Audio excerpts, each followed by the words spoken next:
இதா ஜுல்சிலத்தில் அர்து ஜில்ஜாலஹா, இந்த பூமி ஒரு கட்டத்தில் மிகப்பெரிய அதிர்ச்சி அடையும். அல்லாஹ் சொல்கிறான் வ அஹ்ரஜத்தில் அர்து அஸ்காலஹா, இந்த பூமி தன்னுடைய சுமைகளை எல்லாம் தூக்கி தூக்கி வீசி வெளிப்படுத்துகிற நாள் அந்த நாள்.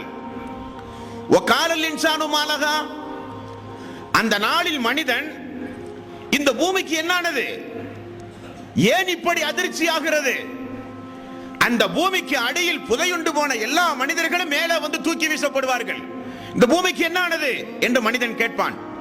பூமி பேசுகிறது, யௌமைதின் துஹத்திசு அக்பாரஹா, அது தன்னுடைய செய்தியை அறிவிக்கும் இறைவனுடைய கட்டளையின்படி பூமி பேசும் என்று அல்லாஹ் சொல்கிறான்.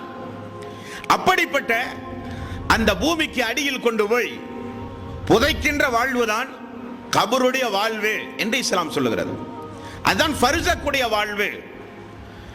மனிதன் இந்த உலகத்தில் விடை பெற்று மரணித்து விட்டான் என்றால் அவனுக்கு அல்லாஹ்வின் புறத்திலே ஒரு வாழ்வு உண்டு. மறுமை நாளுக்கு முன்னதாக இயற்கையாக மரணித்து பூமிக்கடியில் தோண்டி புதைக்கக்கூடிய மனிதனாக இருந்தாலும் சரி, எரித்து சாம்பலாகி அதை கொண்டு போய் குளங்கள் குட்டைகளிலே கொண்டு போய் கரைத்தாலும் சரி, வானத்திலே பயணம் செய்யும் பொழுது உடல்கள் எல்லாம் வெடித்து சிதறி ஒரு மனிதன் மரணித்தாலும் சரி, அல்லது மிகப்பெரிய மலைகளில் உருண்டு விழுந்து விலங்குகளுக்கெல்லாம் இரையாய் ஒரு மனிதன் மரணித்தாலும் சரி, அல்லது கடல் பயணங்கள் செய்து கடலில் வாழ்கிற உயிரினங்களுக்கெல்லாம் இரையாகி ஒரு மனிதன் மரணித்தாலும் சரி, யாராக இருந்தாலும் அவர்களுக்கு ஒரு திரைமறைவு வாழ்வு உண்டு என்று இஸ்லாம் சொல்லுகிறது.